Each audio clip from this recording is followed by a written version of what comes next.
오늘은 8월 정가정 예배로 하나님께 예배를 드립니다.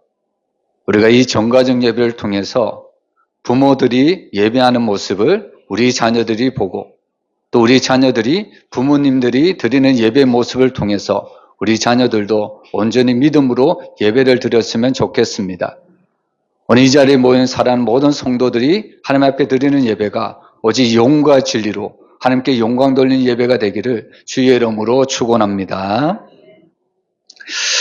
세상에 많은 사람들 보면 자기가 왕이라고 생각하고 살아가는 사람들이 많습니다. 가정을 보면 가정에는 아빠가, 엄마가 자기가 왕이라고 이야기하는 사람들도 있고, 또 어떤 가정은 자녀들이 왕이다 이렇게 이야기하고 살아가는 사람들도 있습니다. 학교에서는 누가 왕일까요?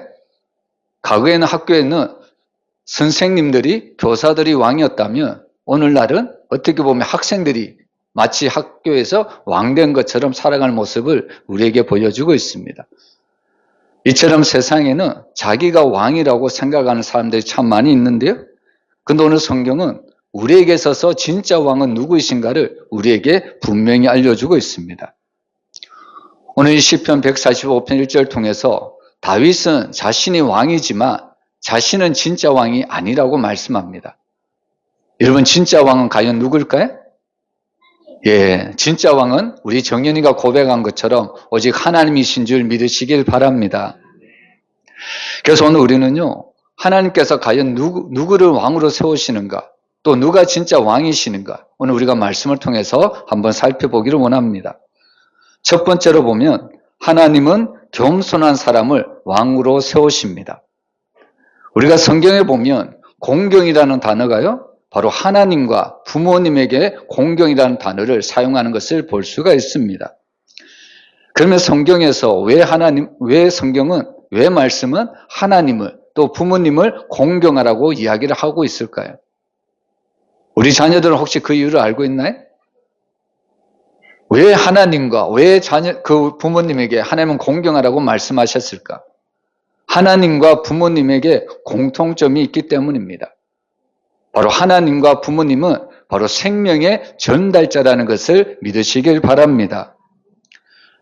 여러분, 성경은 바로 하나님과 이 부모님을 통해서 우리에게 생명이 전달되었기 때문에 바로 하나님을 공경하라, 바로 내 부모를 공경하라 이렇게 이야기를 하는 겁니다. 때때로 많은 사람들은 나는 세상에 우연히 왔다 이렇게 이야기하는 사람들이 있거든요. 어떤 사람들은 나는 진화되어서 이 땅에 태어났다 이렇게 주장하는 사람도 있습니다. 성경은 그렇게 결코 이야기하지 않습니다. 성경은 바로 생명의 근원이신 하나님을 통해서, 그리고 그 생명을 부모님을 통해서 우리에게 생명이 주어졌다 분명히 이야기를 하고 있습니다. 오늘 우리 창세기 2장 7절 말씀 우리 한번 같이 읽어볼게요. 여호와 하나님이 땅의 흙으로 사람을 지으시고 생기를 그 코에 불어넣으시니 사람이 생명이 되니라. 여기 보면 하나님께서 사람을 무엇으로 만드셨을까요? 흙으로 만들었습니다. 우리 친구들도 어떤 흙으로 어떤 물건을 만들 때가 있을 겁니다.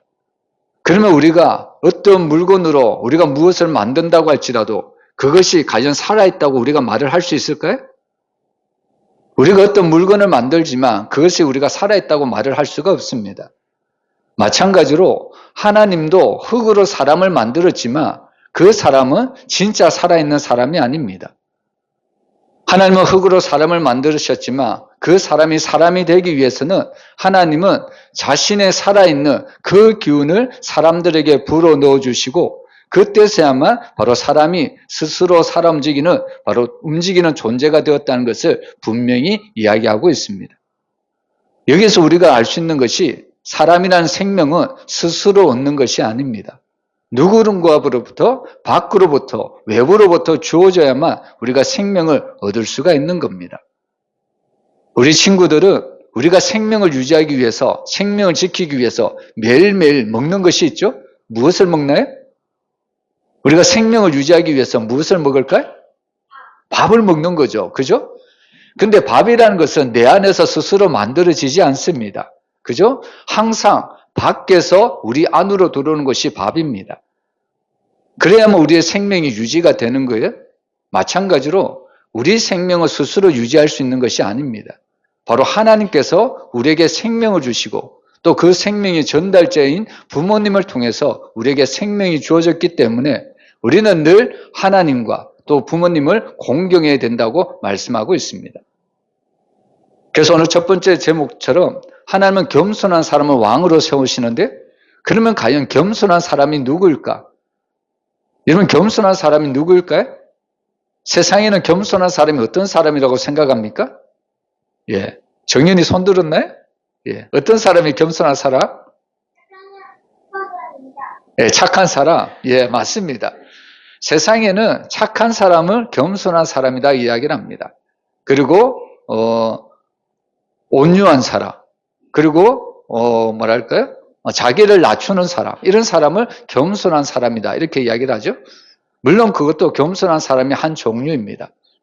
근데 성경에서 말하는 진짜 겸손한 사람은 어떤 사람이냐면 하나님을 하나님답게, 부모님을 부모님답게 인정하는 사람이 바로 겸손한 사람입니다. 앞에서도 얘기했지만 그래서 생명의 하나님께서는 선지자 사무엘에게 새로운 왕을 찾아 기름을 예, 방송 사고입니다. 예. 여러분 앞에서도 얘기했지만 생명은 하나님만이 주실 수 있습니다. 그리고 그 생명을 부모님을 통해서 우리에게 주어졌습니다. 그래서 우리가 하나님을 하나님답게 그리고 부모님을 부모님답게 인정한다는 것은 생명의 수요자, 생명의 전달자가 바로 하나님, 부모님이라는 것을 인정하는 사람만이 바로 겸손한 사람이고 그런 사람만이 하나님을 공경하고요, 부모님을 공경할 수가 있다는 이야기입니다. 그래서 오늘 말씀을 보면 하나님은 그 겸손한 사람을 왕으로 세우고 있습니다. 구약에 보면 이스라엘의 처음 왕이 나오는데 이스라엘의 첫 번째 왕이 누굴까요? 수연이? 우리가 저번에 영화를 봤는데 예, 사울 왕입니다. 예. 여러분 이스라엘의 첫 번째 왕은 사울입니다. 사울 왕의 특징이 있다면 그는 첫 번째로 겸손한 사람입니다. 여러분 이스라엘 백성들은 다른 나라와 같이 우리나라에도 왕이 있었으면 좋겠다고 사무엘에게 찾아와서 바로 요구하고 있습니다. 그럴 때 하나님은 이 백성들의 요구를 들어주시는데요. 그럴 때 이 사무엘은 누구를 왕으로 세우냐면 바로 사울을 왕으로 세우고 있습니다. 우리가 사울이 어떻게 해서 겸손한 사람이 되었느냐고 우리가 생각해 보면요. 사무엘이 사울을 찾아서 왕으로 세우려고 하는데 근데 사울은 백성들 가운데서도 숨어 있습니다. 숨어 있다는 이야기는요. 자기 스스로 나는 왕감이 아니라고 스스로 인정하는 겁니다. 이스라엘 백성 중에 유력한 사람, 유명한 사람, 힘 있는 사람들도 많이 있는데 나같이 연약하고 부족한 사람이 어떻게 왕이 될 수 있을까?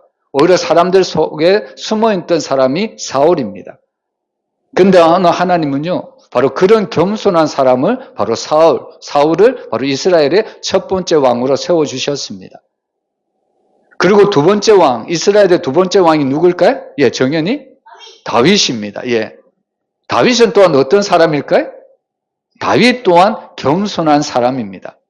바로 하나님은 겸손한 사울을 왕으로 세워주시고 또 겸손한 다윗도 왕으로 세워주십니다. 그러면 이 다윗은 어떤 사람일까? 오늘 이 영상을 우리 한번 지금 보도록 하겠습니다. 다윗은 늘 들에서 무엇을 했던 사람일까요? 바로 양을 치는 목자였습니다. 다윗은 어린 소년이었습니다.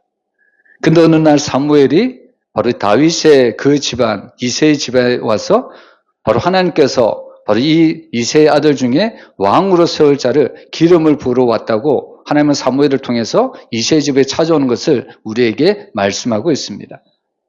근데 이새에게는 여러 명의 아들이 있었지만 그러나 마지막 이 다윗을 통해서 바로 하나님은 다윗을 왕으로 세워주시는 것을 볼 수가 있습니다. 겉으로 보면 다윗은요, 연약한 사람입니다. 소년이죠? 그냥 들에서 양을 치는 목자였습니다. 근데 하나님은 이 다윗을 왕으로 세워주고 있습니다. 그 이유가 뭘까요? 다윗은 일평생 하나님만 의지하며 살아갔기 때문입니다. 들에서 양을 치던 이 다윗에게 제일 큰 어려움이 뭐냐면 사자나 늑대가 와서 자기 양을 물어가는 것이 다윗에게는 제일 큰 어려움입니다. 그럴 때 다윗은 염려하지 않고 두려워하지 않습니다. 왜 그럴까요? 이런 사자가 와도 늑대가 와도 이 양으로부터 하나님께서 자신과 이 양들을 지켜주실 것을 믿었기 때문입니다.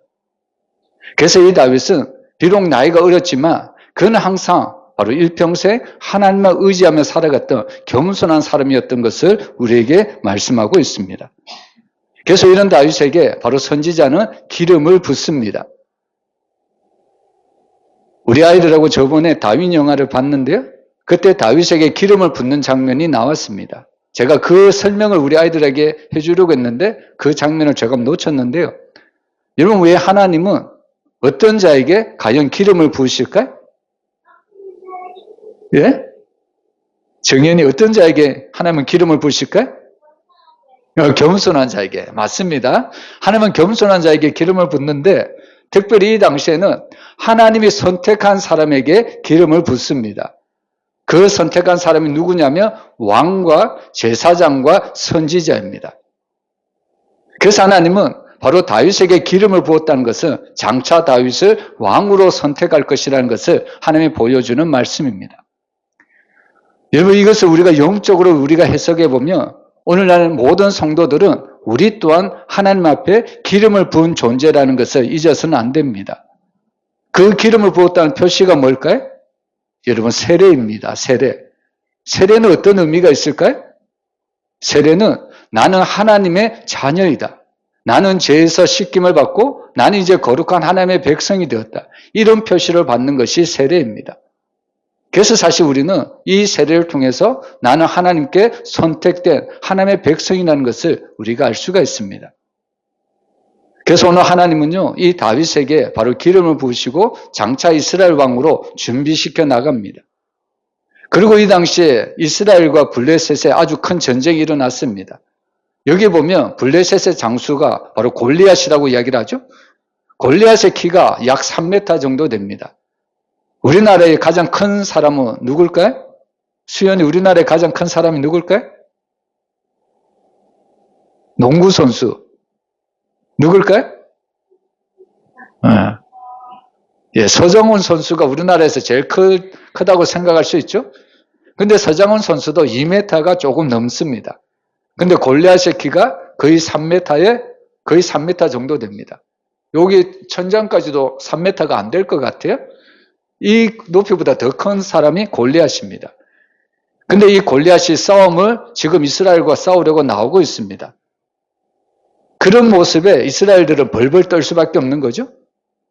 만약에 우리 어린아이들이 아주 용감한 장수가 나와서 나와 함께 싸우자면 우리 어린아이들은 나갈 수가 없을 겁니다. 어린아이들뿐만 아니라 우리 부모님도 그렇게 거대한 장수 앞에서는 감히 나설 사람이 아무도 없을 겁니다. 그때 누가 나서냐면 어린 소년 다윗이 나갑니다. 다윗이 이 골리앗과 싸움에 나갈 때 골리앗은 자기가 믿고 있는 칼을 들고 나왔지만 다윗은 과연 무엇을 의지하며 나왔냐면 오늘 우리가 정연이? 그렇죠. 살아계신 만군의 여호와 이름으로 나왔다고 이야기하고 있습니다. 여러분, 사실 이 골리앗과 이 다윗의 싸움을 보면 겉으로 보면 블레셋과 이스라엘의 싸움입니다. 근데 이 싸움은 겉으로 보는 싸움이 아니고 사실 이 싸움은요, 블레셋이 믿는 신과 이스라엘이 믿는 신과의 신들의 전쟁입니다. 누가 진짜 신이냐? 누가 진짜 왕이냐? 누가 진짜 살아계신 신인가? 이 싸움을 하고 있습니다. 결국 누가 이겼냐면 다윗이 이겼습니다.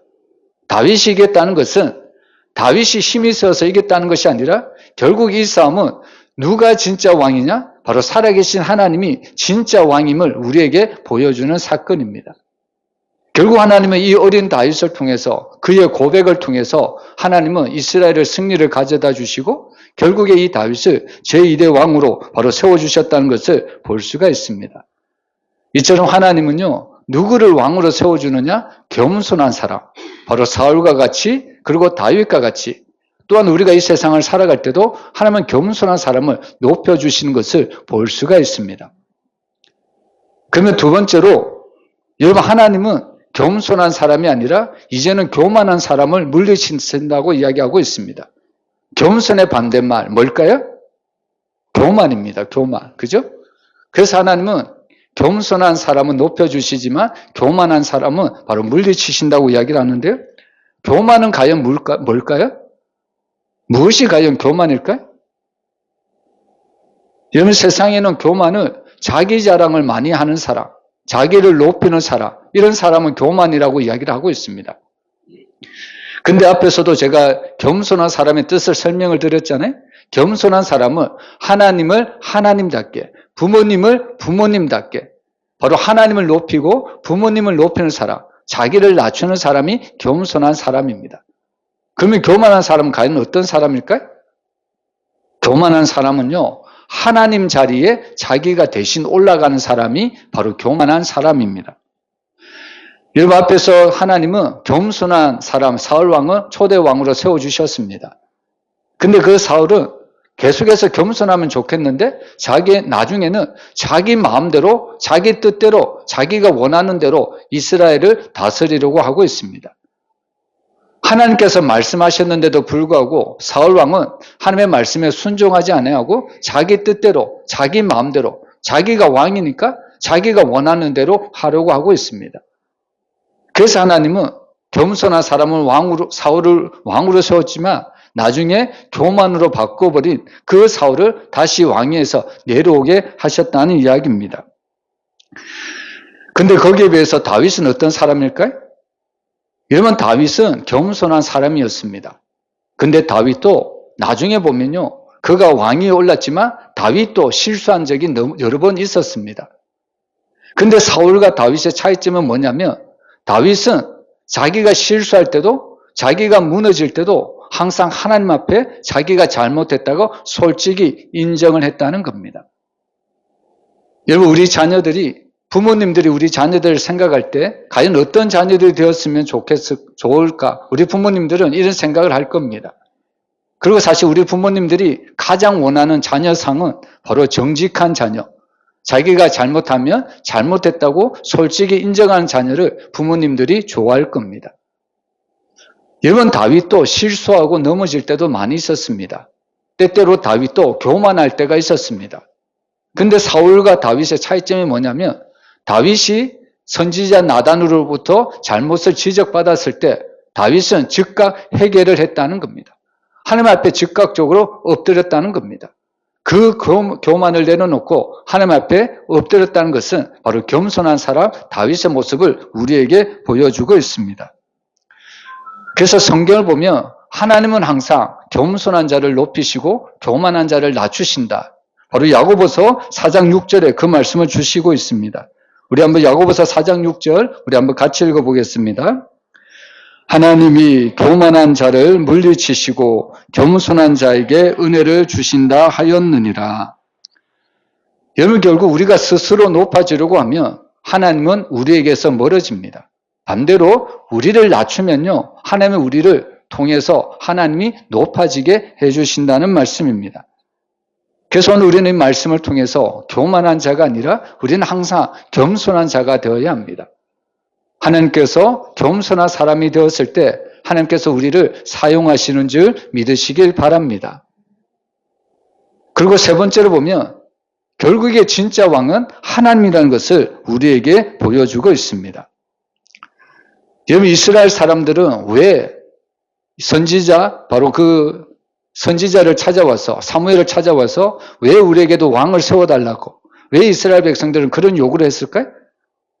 주변 나라들을 보니까 정말 위대한 왕이 있고 튼튼한 왕이 있고 그 왕이 있으니까 자신들이 보기에 너무나도 좋았다는 겁니다. 근데 거기에 비해서 자기 나라를 보니까, 이스라엘 나라를 보니까 왕이 없는 거예요. 그래서 이스라엘 백성들이 선지자 사무엘에게 찾아와서 우리에게도 왕을 세워주세요, 이렇게 요구를 한 겁니다. 근데 사실 이스라엘에게 왕이 없었을까요? 주변의 나라에는 왕이 있었습니다. 그리고 이스라엘에는 왕이 없었습니다. 그러면 진짜 이스라엘에게는 왕이 없었을까요? 여러분, 진짜 왕은 누굴까요? 하나님입니다. 여러분, 사실 이스라엘에게는 인간 왕은 없었지만 사실 이스라엘을 다스리는 진짜 왕이 있었는데 바로 그분이 하나님이십니다. 아무리 사람 왕이 강하고 아무리 사람 왕이 단단하다고 할지라도 하나님에 비하면 잽도 안 되는 거죠.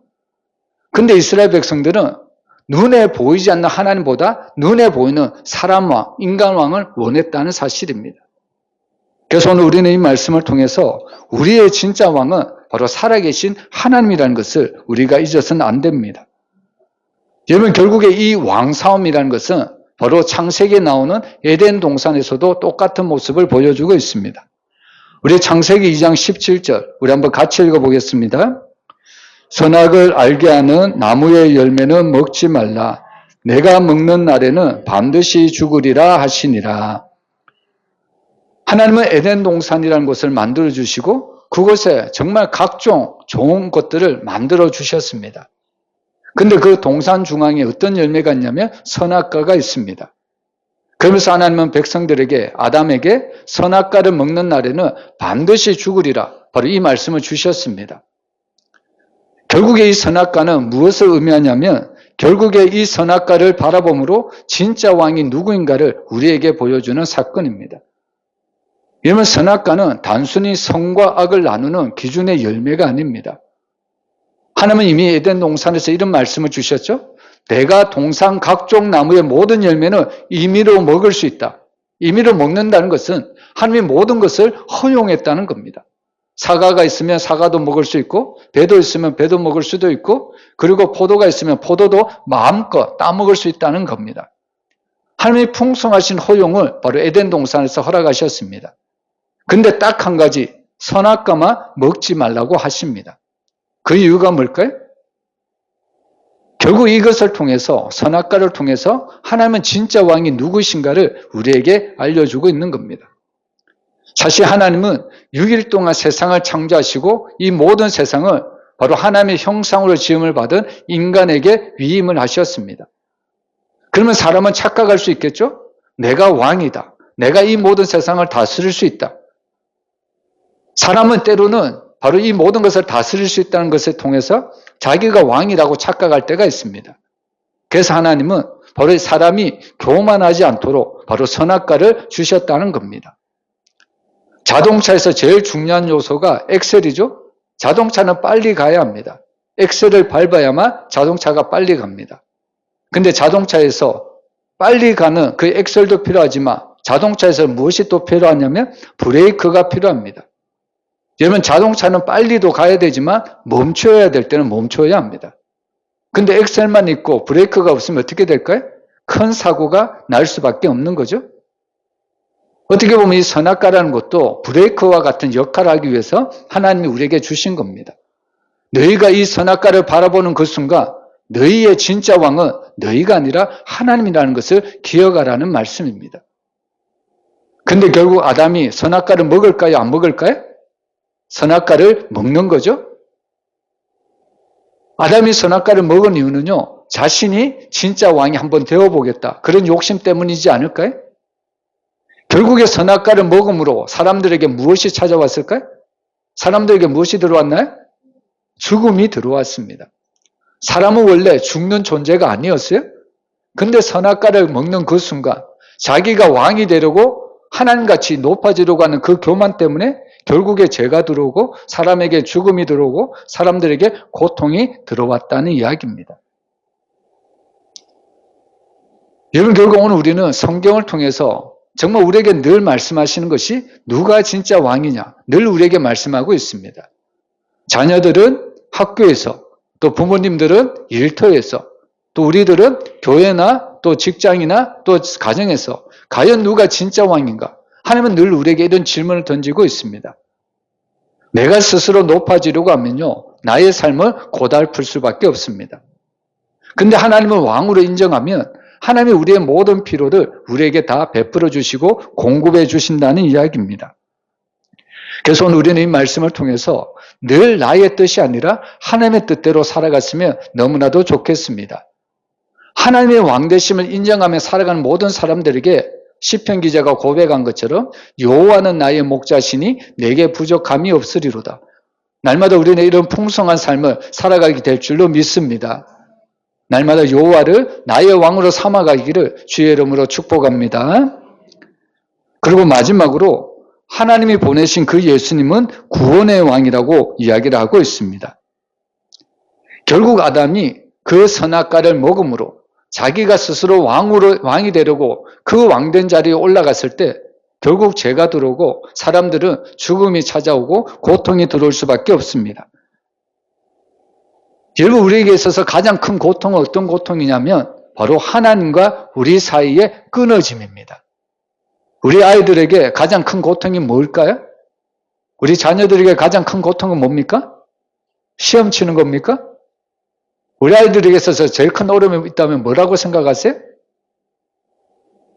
뭐라고 이야기할 수는 있겠지만 사실 우리 아이들에게 있어서 온유도 그렇고 우리 수연이도 그렇고 정연이도 그렇고 사실 우리 자녀들에게 있어서 가장 큰 어려움, 가장 큰 고통은 뭐냐면 부모님과의 끊어짐입니다. 이런 부모님과의 끊어짐을 그 아이들을 우리가 뭐라고 이야기하냐면 고아라고 이야기를 합니다. 여러분, 고아라고 한번 생각해 보세요. 고아는 자기가 스스로 먹을 것을 챙겨야 합니다. 입을 것도 챙겨야 되고요. 앞으로 살아갈 날도 자기 스스로 책임을 져야 합니다. 어릴 때부터 그런 생계를 책임져야 되니까 얼마나 힘들까요?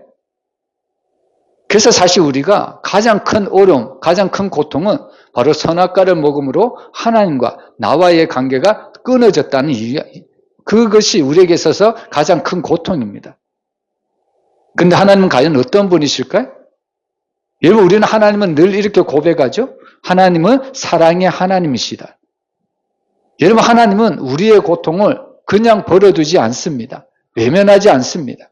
부모들이 자녀들이 실수했다고 자녀들을 버리는 부모가 없습니다. 그런 부모가 있다면 진짜 부모가 아닌 거죠.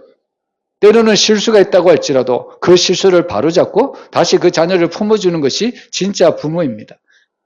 하나님도 말씀을 어겼던 이 아담과 하와이지만 그럼에도 불구하고 하나님은 그들을 너무나도 사랑하십니다. 결국에 누구를 보내주시냐면 구원자 예수님을 보내주고 있다는 이야기입니다. 우리가 요한복음 3장 16절 우리 한번 같이 읽어보겠습니다.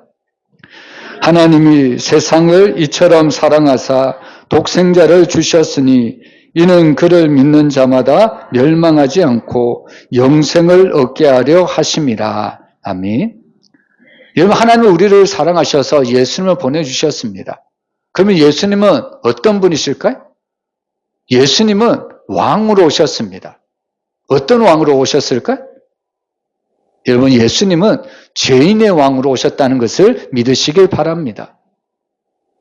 우리는 선악과를 먹음으로 결국 죄가 들어왔고 이 땅에 있는 모든 사람들은 죄인입니다. 그 죄인을 위해서 예수님이 오셨다는 거죠. 그래서 예수님이 이 땅에 죄인의 왕으로 오셨습니다. 그리고 더 놀라운 것은 이 예수님은 죄인들을 구원하시기 위해 오셨던 바로 구원의 왕이라는 것을 우리에게 말씀하고 있습니다. 그래서 요한복음 3장 16절 말씀이 대표적인 말씀이죠. 그래서 오늘 예수님은요, 우리를 살리기 위해서 오신 사랑의 왕이고 우리에게 오신 구원의 왕입니다. 그래서 우리의 구원을 위해서 예수님은 우리를 위해서 십자가를 대신 지시고 우리의 모든 죄를 용서해 주셨습니다. 그리고 그것뿐만 아니라 예수님은 십자가에서 죽으신 지 3일 만에 다시 부활하시고 살아나셨다고 분명히 약속하고 있습니다. 우리가 이 예수님을 통해서 알 수 있는 것은 예수님만이 참된 구원의 왕이고 참된 우리에게 영생의 길을 인도하시는 바로 유일한 분이라는 것을 우리에게 알려주고 있습니다. 그래서 우리 어린아이로부터 우리 어른에 이르기까지 정말 우리가 이 땅을 살아갈 때 정말 누가 진짜 왕인가? 여러분, 오늘 우리는 이 말씀을 통해서 하나님과 또 하나님이 보내신 예수님만이 우리의 진짜 왕이 되어야만 우리가 구원을 받을 수 있다는 것을 우리가 믿어야 합니다. 여러분, 그래서 오늘 시편 기자, 오늘 시편 기자는 늘 우리에게 이렇게 고백하죠. 왕이신 나의 하나님이요, 온전히 내가 주님만 높이겠다고 고백을 하고 있습니다. 날마다 주님만 높이며 살아갈 수 있는 믿음의 성도들이 되시기를 주의 이름으로 축원합니다.